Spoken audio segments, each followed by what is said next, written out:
voy a ir yo, ¿tú me acompañas? Me decía, sí, mi amor, sí, mi amor. Y una vez estábamos orando con el niño Salvador que tenía 1 año en la cuna, y yo estábamos orando, yo de rodillas oraba, decía, Señor, envíame a donde tú vayas. Y mi esposa oraba así despacito, y yo la alcancé a escuchar y decía, que sea Chile, Señor, que sea Chile. Y aquí me he quedado por espacio de 20 años en Chile. Nosotros fuimos misioneros en Uruguay por 3 años y después volvimos a Chile, y la idea era poder salir y ser misionero, porque ese es mi sueño en Dios. Pero el Señor me ha tenido ya 18, 19 años acá, plantando una iglesia y trabajando para el Señor. Así que es una bendición poder estar con ustedes, mis hermanos amados. Bien, quiero compartir la palabra del Señor hoy día. Nos pidió el hermano que predicásemos lo que vienen predicando ustedes, que es el libro de Hechos. Amén. Es así, el libro de Hechos. Yo en el año 2021-22 prediqué también el libro de Hechos, los 28 capítulos, lo prediqué domingo por domingo. Entonces hice un estudio expositivo, pero era del capítulo. Y eso fue una bendición, porque ayer pude encontrar, lo pude desempolvar, y ahí lo revisé, lo vi y dije, bueno, está bueno así que es una bendición, porque nos pasa a nosotros, ¿cierto?, los predicadores, que predicamos y escribimos con pasión y quedan ahí las cosas. Quedan ahí. Yo tengo más de 5.000 mensajes, serán por lo menos, durante estos 20 años. Y entonces, y nadie más los lee, pero a veces al leerlo de nuevo, uno dice, wow, qué bendición. O sea, uno dice, está bueno lo que el Señor me llevó a escribir. Bien, hermanos, nos vamos a leer, vamos a ver el capítulo 24 de Hechos, todos con sus Biblias abiertas, por favor. Y lo que vamos a hacer es que no vamos a leer el capítulo completo ahora, sino que yo lo dividí en 4 partes. Entonces vamos a ir seccionándolo, ¿ya? Y vamos a ir leyendo los capítulos según las secciones, y hay un versículo de cada sección que es el versículo como principal. Así que vamos a orar. Padre, en el nombre de Jesús, amén, te damos muchas gracias, Señor, porque nos reunimos en el nombre del Padre, del Hijo y del Espíritu Santo, amén, para, Señor, estudiar tu palabra. Señor, que esta noche, esta tarde ya sea una bendición. Manténganos atentos para oír tu palabra. Ábrenos el corazón, Señor, porque tú tienes maravillas que decirnos. Tienes riqueza espiritual, doctrina espiritual. Tú tienes, Señor, alimento, tú tienes sanidad, tú tienes salud, Señor, en tu palabra. Amén. Señor, en el nombre de Jesús, te lo pedimos. Amén. Amén. Bien, yo quiero jugar un poquito con la imaginación de ustedes, y quiero que me acompañen a un tribunal del siglo I, donde se desarrolla una de las escenas más dramáticas del libro de Hechos. No es una corte cualquiera, sino que es el palacio del gobernador romano Félix en Cesarea, y en el banquillo de los acusados está el apóstol Pablo. Cesarea era un lugar en Jerusalén, Judea, por ahí, y estaba... y ahí era el lugar donde gobernaban los gobernadores romanos, por lo que el rey de Israel estaba en Judea. Entonces, en el banquillo de los acusados estaba nada más y nada menos que el apóstol Pablo. Hermanos, ¿alguna vez han estado en una situación donde sintieron que todo el mundo estaba en su contra? Donde la verdad parecía no importar, y las acusaciones falsas volaban por todos lados. ¿Le ha sucedido eso? Tal vez en el trabajo, en la universidad, en las redes sociales o incluso en la familia. Si es así, entonces vamos a entender profundamente lo que Pablo experimentó en Hechos 24. Un poquito de contexto histórico. Esto sucedió en el año 58 después de Cristo aproximadamente. Pablo ha sido arrestado en Jerusalén tras una revuelta provocada por acusaciones falsas. El tribuno, que era un romano, Claudio Lisias, temiendo por la vida de Pablo, lo trasladó bajo la custodia militar a Cesarea, sede del poder romano en Judea. Allí debía comparecer ante el gobernador Marco Antonio Félix, un liberto que había llegado a ser gobernador. Ese dato tienen que tenerlo aquí, ¿ya? Un liberto, ¿qué es lo que es un liberto? Alguien que había sido esclavo, que había sido liberado y que ahora era gobernador. Y era un hombre conocido por su crueldad, corrupción y ambición. La pregunta que nos plantea este texto que vamos a leer es poderosa. Nos plantea: ¿cómo responde un cristiano cuando el mundo entero parece estar en su contra? ¿Cómo ha de responder un cristiano? La otra pregunta: ¿cómo mantienes tu integridad cuando las acusaciones llueven una tras otra? ¿Cómo mantenemos la integridad? ¿Nos ha pasado eso, cierto? A más de alguno. Bueno, durante la Segunda Guerra Mundial, el pastor alemán Dietrich Bonhoeffer fue arrestado por oponerse al régimen nazi, ¿cierto? Lo sabemos. Y en prisión él escribió lo siguiente: la pregunta no es si Dios está de nuestro lado, sino si nosotros estamos al lado de Dios. Pablo en este juicio nos muestra exactamente qué significa estar del lado de Dios cuando todo el sistema terrenal está en su contra. La idea central del mensaje es la siguiente: el verdadero creyente no se defiende con argumentos humanos, sino viviendo con una conciencia limpia ante Dios, que lo vamos a ver, proclamando la verdad del Evangelio sin temor y confiando en que Dios es el juez supremo. Bien, vamos a leer entonces del versículo 1 al 9, el primer punto, que se llama las acusaciones falsas. Y no sé si una hermana, pastor, o un hermano lo puede leer, capítulo 1 al 9, perdón, versículo 1 al 9. Amén. Dice así: 5 días después descendió el sumo sacerdote Ananías con algunos de sus ancianos y un cierto orador llamado Tertulo, y comparecieron ante el gobernador contra Pablo. Y cuando éste fue llamado, Tertulo comenzó a acusarle diciendo: ¿cómo debido a ti gozamos de gran paz, y muchas reformas son realizadas en beneficio de esta nación por tu prudencia? Oh excelentísimo Félix, lo reconocemos en todo tiempo y en todo lugar con toda gratitud.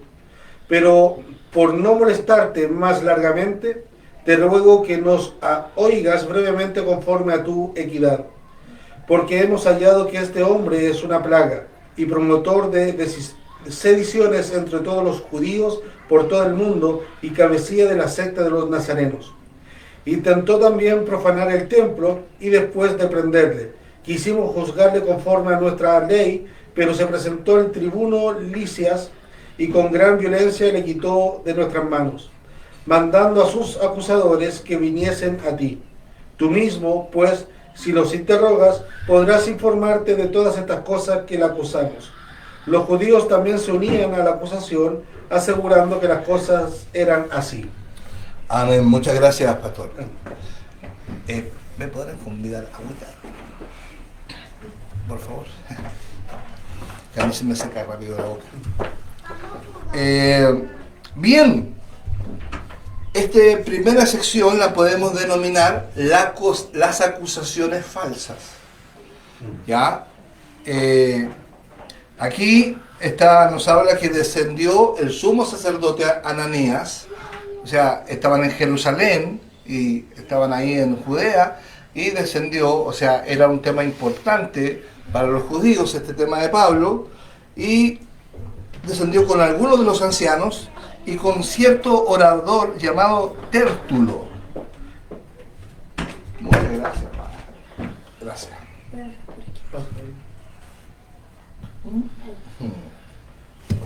Gracias. Y aquí podemos observar tres elementos claves de la acusación que hace este Tértulo. Primero, nos vemos que dice 5 días después. Esto habla de la rapidez de la acusación. Los líderes religiosos no perdieron tiempo, hermano, sino que cuando la verdad amenaza sistemas corruptos, y esto es una gran verdad que nos vemos hoy, cuando la verdad ataca a los sistemas corruptos o los amenaza, la oposición es inmediata e intensa. Yo voy a hacer un paralelismo con la realidad de hoy en día también. Estos hombres viajaron 100 kilómetros desde Jerusalén hasta Cesarea con un solo propósito. ¿Cuál era el propósito? Darle baja a Pablo, destruirlo, hacerlo añicos. Segundo, la sofisticación del ataque, Ellos trajeron a un hombre específico. Dice aquí Tértulo. ¿Y Tértulo qué es lo que era? Un orador. Y este no era cualquiera persona, hermanos, sino que lo que ellos hicieron fue contrataron a un abogado profesional, por decirlo así. Alguien entrenado en retórica romana. Ustedes saben que la retórica es muy importante. Y esto nos enseña algo importante, hermanos. Cuando el enemigo ataca la fe verdadera, no lo hace de manera amateur, lo hace de manera profesional. Y la naturaleza política de las acusaciones las vemos en el versículo 5 al 6. Veamos el 5 y el 6. Primero, este abogado se ensaya con Pablo, ¿cierto? Y dice, hemos hallado que este hombre, ¿qué? Es una plaga. Es una plaga.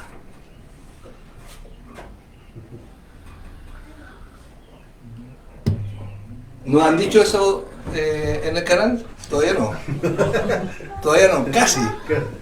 Casi. Segundo, promueve sediciones entre los cristianos. Entre los judíos, pero yo pongo entre los cristianos, entre los hermanos. Eso sí lo han dicho. Sí. Sí, que provoca división. Provoca división, pero oye hermano, ¿cómo se le ocurre hablar de esto si está levantando mucho polvo? Tercero, es cabecilla de la secta de los nazarenos. También. Cabecilla de la secta. También se lo Pero le estoy hablando de Pablo, ¿ya? Ya. De Pablo. Cualquier similitud es mera casualidad, nomás. Es cabecilla de la secta de los nazarenos. Y cuarto, hay una acusación que sale ahí. Dice, intentó profanar el templo. O sea, 4 acusaciones gravísimas, pero que estaban basadas en mentiras. Hermano, ¿no les suena familiar esto en nuestra época? Los cristianos ¿cómo somos llamados? Intolerantes por creer en la verdad absoluta. Somos etiquetados como extremistas de la verdad, por defender valores bíblicos. Nos acusan ¿de qué? De promover división cuando predicamos que Jesús es el único camino. Cuando el mundo te ataca falsamente por tu fe, hermano, estás en buena compañía. Porque a alguien lo hicieron primero. Jesús. Jesús fue acusado de blasfemia. Jesús fue acusado de sedición. Blasfemia en Mateo 26, 65, si lo quieren notar. Sedición. Lucas 23, 2. Amenaza al orden público. Juan 11, 48. Hermanos, aquí hay un principio fundamental.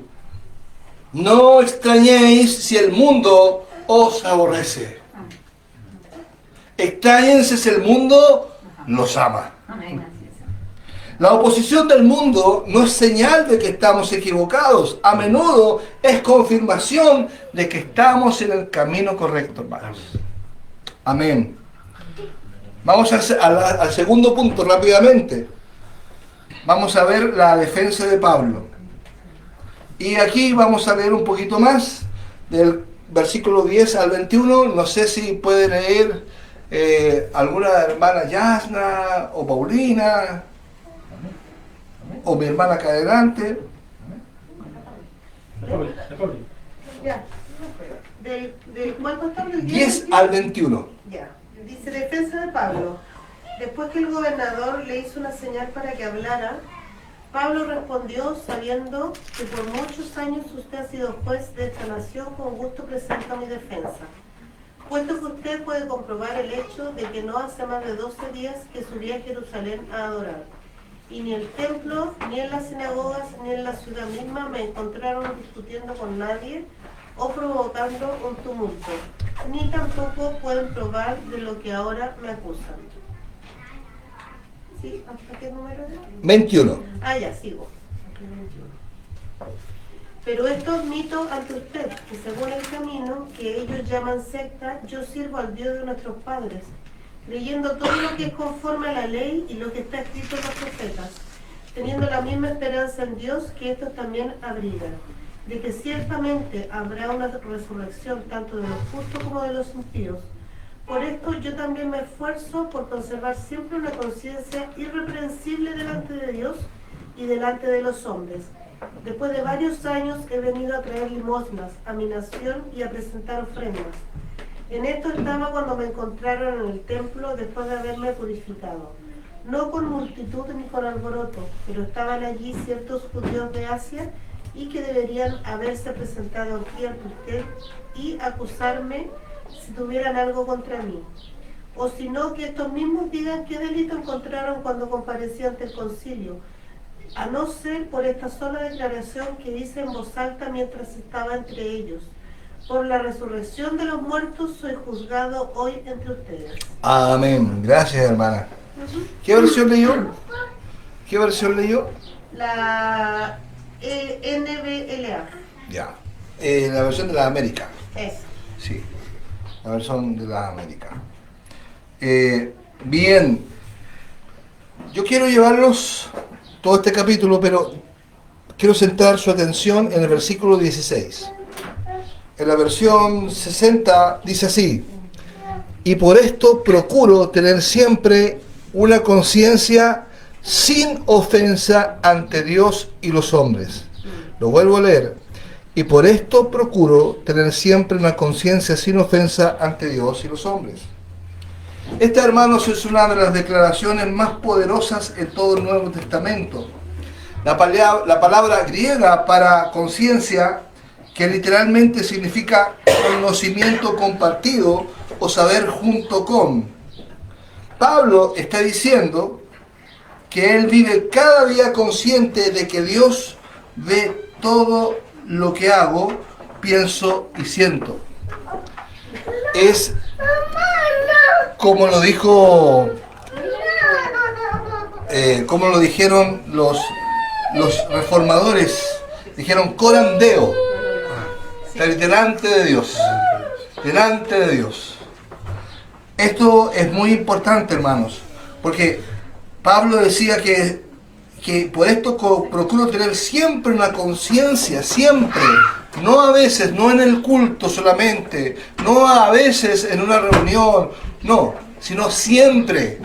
Siempre procuraba tener que una conciencia sin ofensa. O sea, y esto lo vamos a ver. Ahora, desglosemos la defensa de Pablo. Vamos al versículo 11 y 13. Dice, no más hace 12 días que subí a adorar a Jerusalén. Pablo aquí presenta hechos verificables. Porque él estaba en un juicio, entonces tenía que presentar hechos verificables. No había tenido tiempo de organizar una sedición, pues llevaba apenas 12 días. Su viaje había sido de adoración. O sea, su peregrinaje a Jerusalén había sido llevar ofrenda, llevar adoración al templo. No era una revolución. Eso es lo que nos dice él, hace una defensa cronológica. Segundo, hay una defensa doctrinal que la encontramos en el versículo 14. Dice, pero esto confieso, que según el camino que ellos llaman herejía, así sirvo al Dios de mis padres. Qué respuesta, hermano, tan macanuda, tan brillante, tan poderosa de Pablo. Pablo no niega a Cristo. No niega que él seguía el camino, como se llamaba el cristianismo primitivo, sino que afirma que esto es la verdadera adoración al Dios de los patriarcas de Israel, que son Abraham, Isaac y Jacob. Tercero, la defensa escritural, y dice en el mismo versículo 14, la parte B, dice, creyendo todas las cosas que en la ley y en los profetas están escritas. Creyendo todas las cosas que en la ley y en los profetas están escritas. O sea, podríamos decir que en la primera parte donde dice, según el camino que yo llaman herejía, así sirvo al Dios de mis padres, podríamos decir, yo también sigo el camino. Pero él está leyendo aquí, dice, creyendo todas las cosas que en la ley y en los profetas están escritas. O sea, da una defensa escritural. No es cualquier cosa. No es lo que se ocurrió, no es una revelación en sueño, no es lo que dijo alguien, no es lo que soñé, no, nada de eso, sino que es las cosas que en la ley y en los profetas, que en las Sagradas Escrituras están escritas. Y eso nos habla de que tenemos que ser creyentes en la palabra, en las Escrituras. Hay hermanos que son muy emocionales, y está bien, pero tienen que estar fundados en la palabra de Dios. La defensa escatológica. En el versículo 15 hay una defensa que dice, versículo 15, teniendo esperanza en Dios, la cual ellos también abrigan, de que ha de haber resurrección de los muertos. Esto, hermanos, es como la clave del mensaje de Pablo. La esperanza de la resurrección no era exclusivamente cristiana, sino que era también algo que compartía una secta de los... ¿Qué secta lo estoy refiriendo? A los fariseos. Ellos también la compartían, también creían. Ahora, yo les dije que pusiéramos atención especial en el versículo 16. Y aquí quisiera poder decir algunas cositas. La conciencia limpia nos habla de una transparencia radical que tenemos que tener con Dios y con los hombres. No esa cosa de que oculto cosas. Uno cuando mira a los ojos a alguien se da cuenta que le está ocultando algo. Pablo no oculta su fe. En un momento donde podría haber sido diplomático o ambiguo, él declara abiertamente, sí, yo soy seguidor del camino. La pregunta para nosotros hoy es, ¿somos transparentes acerca de nuestra fe en el trabajo?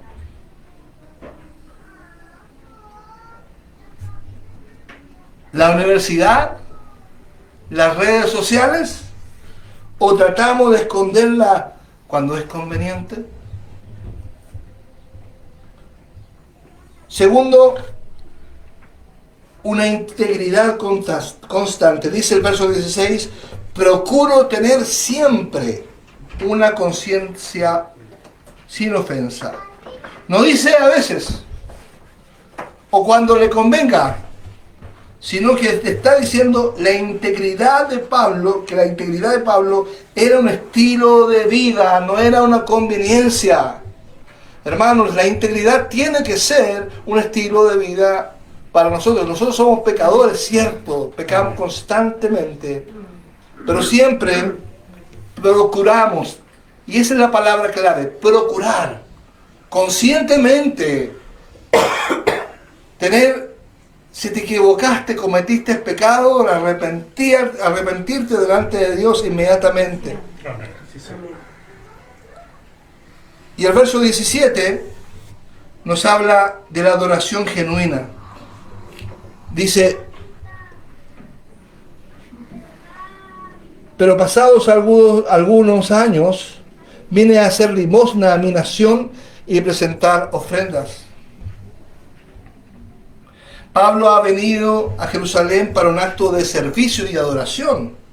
Él no vino a levantar polvo, no vino a ejercer revoluciones, nada de eso. Es más, él no vino a predicar el Evangelio de Jerusalén.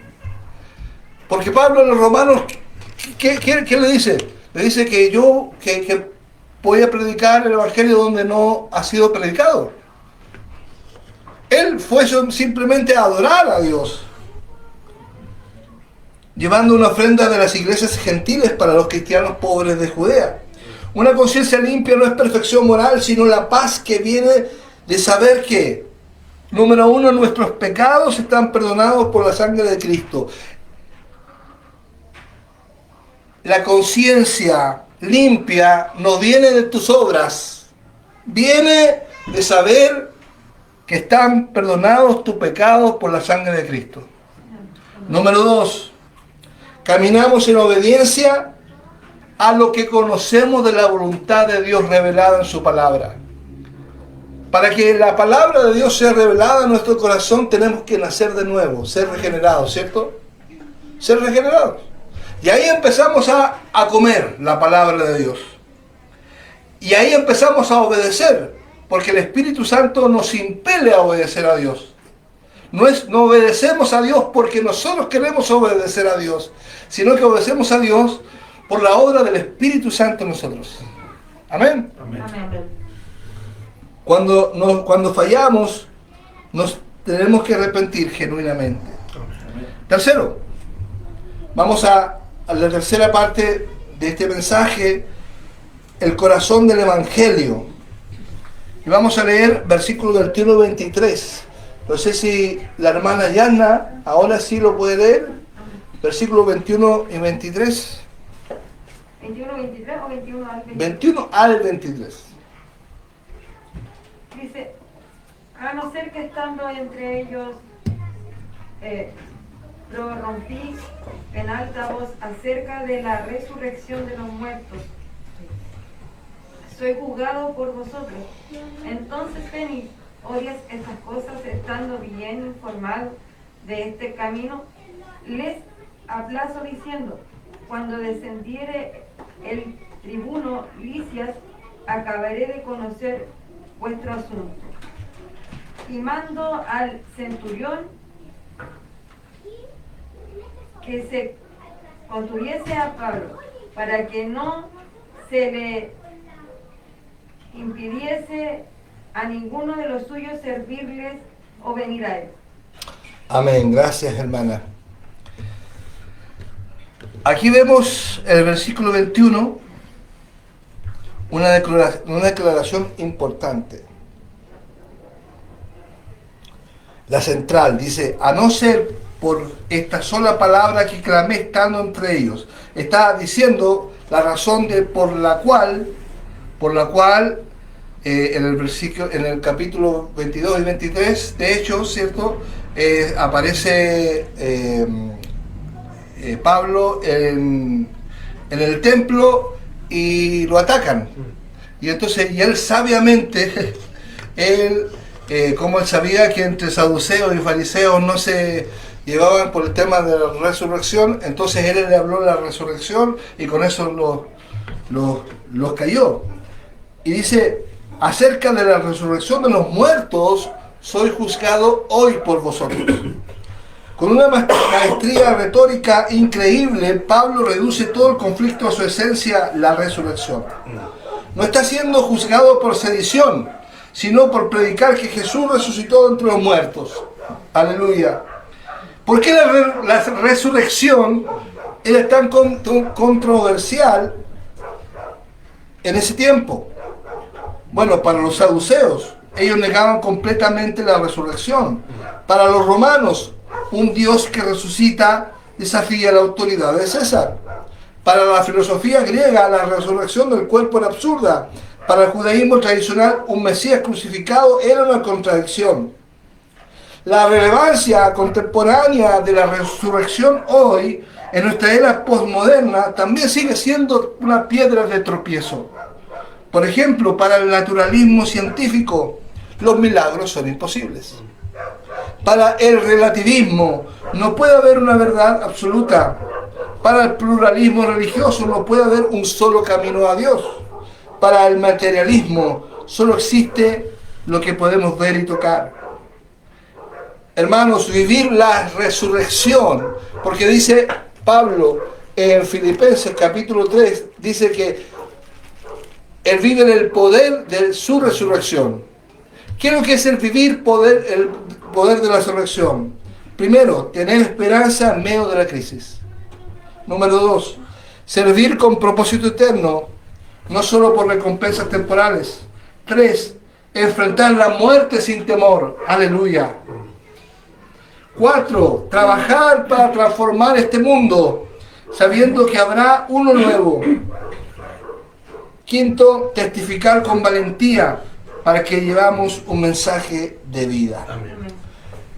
Y por último, vamos a la última sección de este capítulo, 24 al 27. Y aquí vamos a ver cómo el gobernador Félix, su corazón se endurece ante la verdad. Leemos el versículo 24 al 27. ¿Quién lo quiere leer? No sé si las hermanas, ustedes. ¿No? Ustedes, hermano. En versión NTV. Ok. Unos días después, Félix regresó con su esposa, Drusila, quien era judía. Mandó a llamar a Pablo y lo escucharon mientras le habló acerca de la fe en Cristo Jesús. Al razonar Pablo con ellos acerca de la justicia, el control propio y el día del juicio que vendrá, Félix se llenó de miedo. Vete por ahora, le dijo. Cuando sea más conveniente volveré a llamarte. También esperaba que Pablo lo sobornara, de modo que lo mandara a llamar muy a menudo y hablaba con él. Pasaron 2 años así, y Félix fue sucedido por Porcio Festo. Y como Félix quería ganarse la aceptación del pueblo judío, dejó a Pablo en prisión. Amén. Aquí, hermanos, vamos a hacer un análisis de los personajes. Primero, Félix y Drusila. Félix, ¿quién era Félix? Como dije yo, era un liberto, que un liberto era un esclavo que había sido libertado por buena conducta o por dinero, o porque había pagado una gran suma, y se había convertido en gobernador. Y él era conocido por su crueldad y corrupción. Tácito, que fue un historiador romano de la época, dijo de él: ejerció el poder real con mente de esclavo. Drusila, ¿quién era Drusila? ¿Hay alguien que se llama Drusila aquí? ¿No?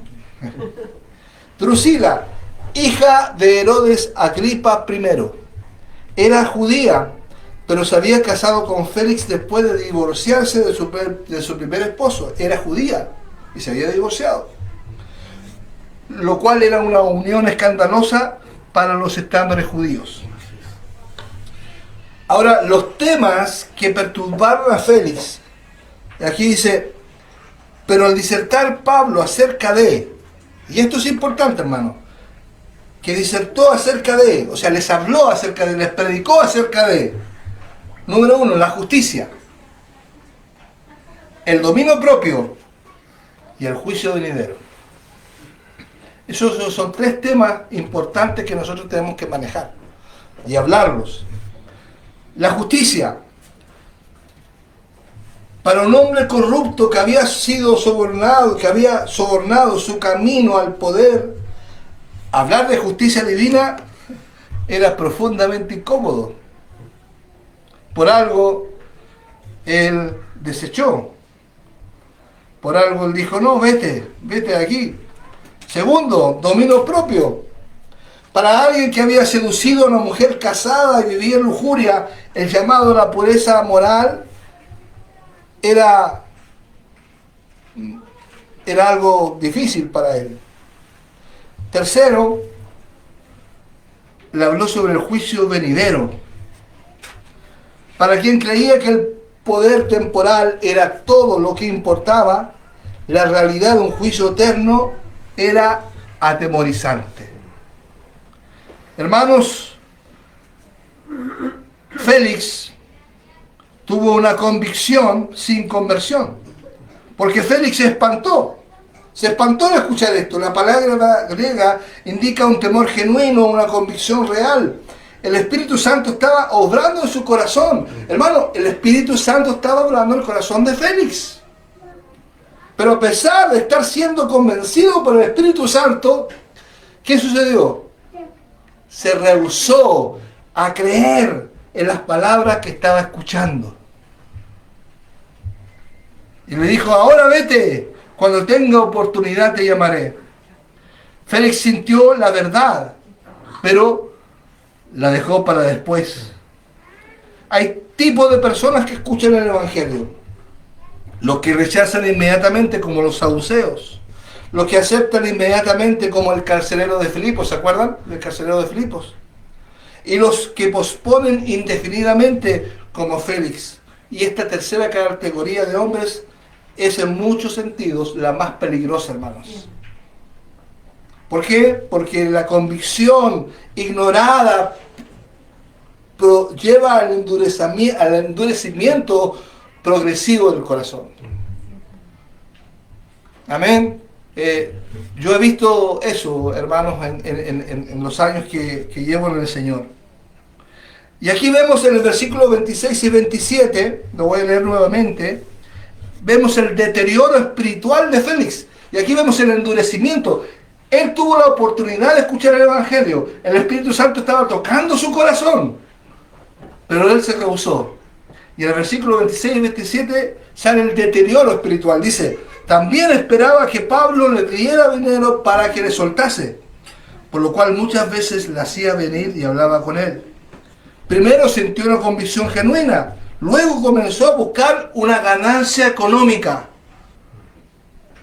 Finalmente se obsesionó más con el soborno que con la salvación. Y dice el verso final, pero al cabo de 2 años vino Poncio Festo a suceder a Félix, y queriendo Félix congraciarse con los judíos, dejó preso a Pablo. Aquí vemos un final trágico, hermanos. 2 años después, ¿cuántos años tuvo para arrepentirse? 2 años. Pero Félix seguía sin decidirse. Su corazón se había entenebrecido, oscurecido tanto, que ahora usó a Pablo como un peón político, como una pieza política. Hermano, para terminar, la peligrosa frase, hay una peligrosa palabrita que usamos nosotros. Después. ¿Cuántas veces nosotros dijimos cuando nos hablaron del Señor, Dijimos alguna vez, no, después otro día hablamos. Cuando me sienta mejor, una frase, cuando me sienta digno. Eso dice la gente, ¿cierto? Pero sabemos que es una falsedad, que es mentira. La peligrosa frase de después, por ejemplo, cuando termine la universidad. ¿Has escuchado eso?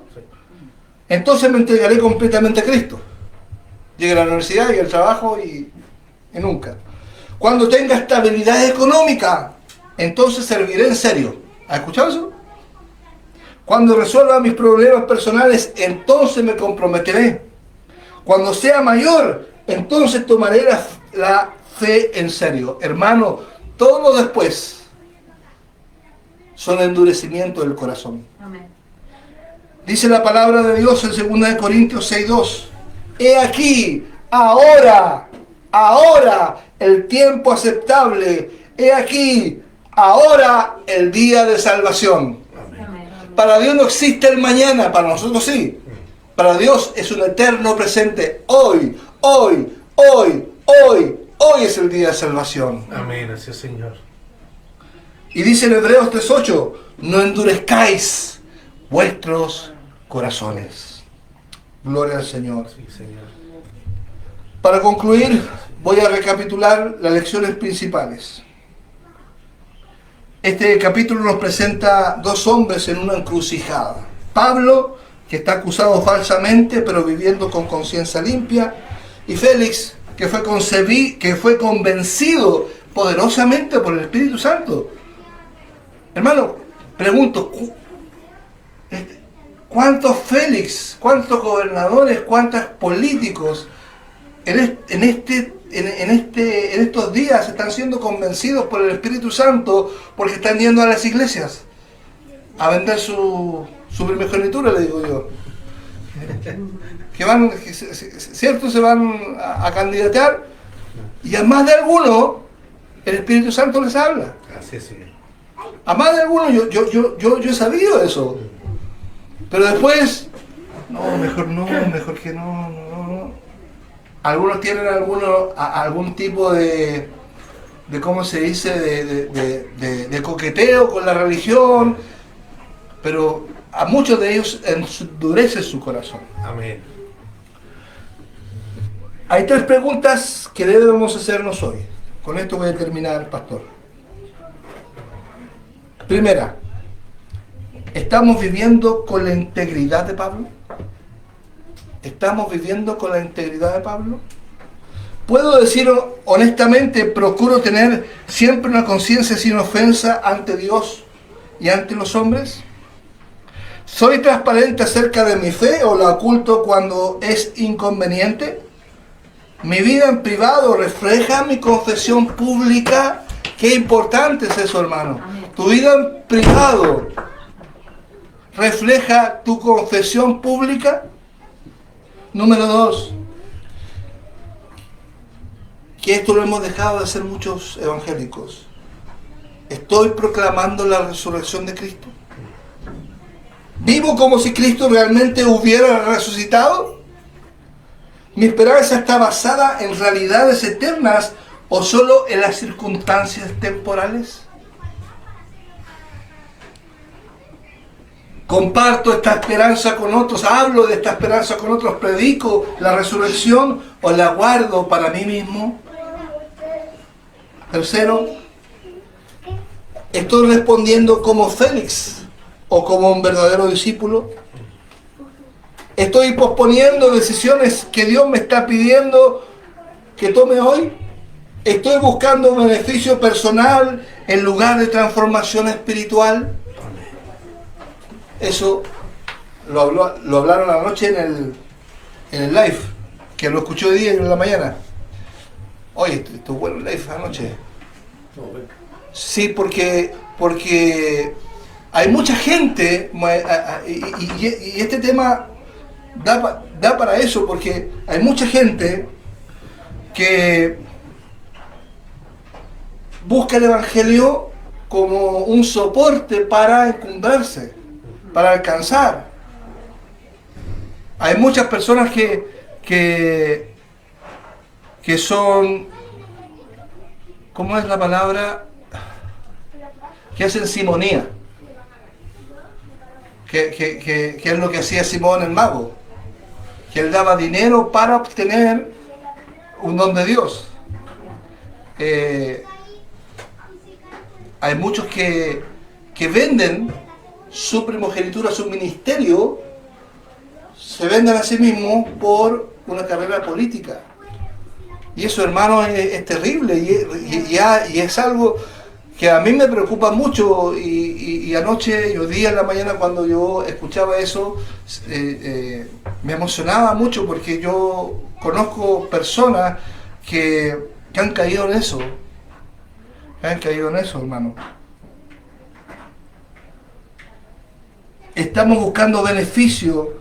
Ellos buscan beneficio personal en lugar de transformación espiritual. Así es. Mi corazón está endurecido o está ablandado ante la palabra de Dios. ¿Sabe que pueden suceder dos cosas con esta palabra?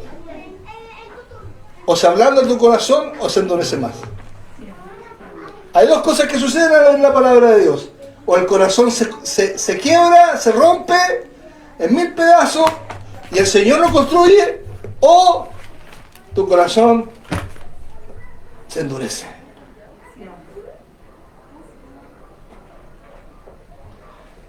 Que Dios quiera que tu corazón se rompa. Amén. Gloria al Señor. Amén. Sí, Señor. Vamos a orar. Amén.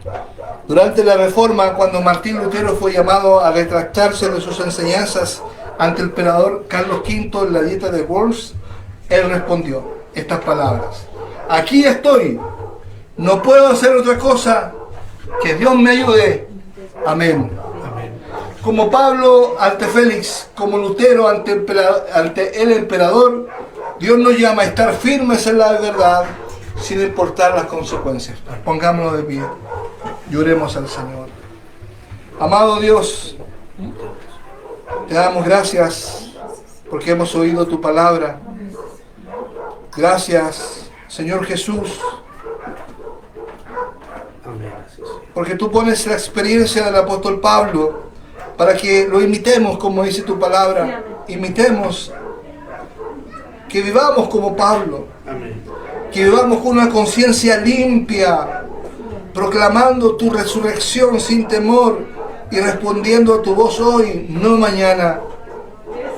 Ayúdanos a no ser como Félix, que sintió tu verdad, pero la pospuso hasta que su corazón se endureció.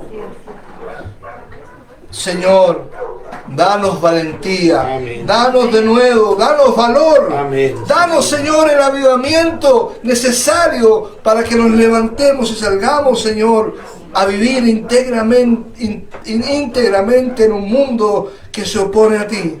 Amén. Padre, yo oro por esta iglesia, Señor, la iglesia Tiempo de Gracia. Padre, en el nombre de Jesús, yo igual soy pastor, Señor, de una iglesia pequeña, de no más de 30 hermanos. Señor, y sé lo duro y lo difícil que es, pero también sé lo grato que es, Señor, predicar tu palabra semana tras semana y ver cómo se van edificando los hermanos. Amén. Hay otros más rápidos, otros más lentos, pero Señor, gracias por predicar tu palabra, porque nosotros vemos que tu palabra es verdad y tu palabra transforma los corazones. Amén. Sí, Señor. Muchas veces, Señor, nosotros los pastores Sí, Señor. no queremos seguir adelante, porque decimos, de nuevo voy a predicar lo mismo, de nuevo voy a predicar lo mismo, de nuevo voy a predicar lo mismo. Yo llevo 20 años predicando lo mismo, pero me he dado cuenta, Señor, que después de estos 20 años tu palabra ha dado fruto en corazones. Amén. He visto vidas transformadas por tu palabra. Sí, Señor. Señor, e incluso tuve la tentación de querer innovar en un tiempo, de querer ayudarte con la innovación. Pero Señor, tú me trajiste en arrepentimiento y me llevaste, Señor, a tu palabra. Amén. Sí, Señor. Como dice Salomón, no hay nada nuevo bajo el sol. Amén. Está todo escrito, Señor, está todo puesto en tu palabra, revelado. Para quien quiera buscar, quien tenga hambre y compromiso con tu palabra. Señor, oro por esta congregación, por su pastor, por su esposa, por los líderes, por los hermanos, para que en el nombre de Jesús perseveren hasta el final. Amén. Perseveren hasta el final, Señor, y presenten a los hermanos como cartas. Amén. Sí, Señor. Escritas Amén. en los corazones. Señor, también oro esta noche por la comunidad que empezó, Señor, como un pasatiempo quizás. Quizás no, quizás sí. JMA, que ahora, Señor, ya hizo acabar la cuenta y ha cumplido como 9 meses. Señor, y estos 9 meses han sido meses de gestación de algo más grande que se viene gestando, que se viene orquestando. Señor, si es tu voluntad, que prevalezca, Así es, Señor. que perseveremos Amén. y que podamos, Señor, rescatar a muchos de las garras, Señor, de Satanás. Amén. Porque al final, Señor, están ellos siendo objetos de ganancia deshonesta por Así es, hombres Señor. escrupulosos. Así es, Señor. Señor, te damos gracias. Amén. Gracias por esta congregación, gracias por el ministerio. Amén. Señor, que puedo hablar de un ministerio, sí, Señor, de Fernando. Amén. En el nombre de Jesús te doy gracias, te alabamos. Sí, Señor. Te bendecimos, Señor. En el nombre de Jesús. Amén. Amén.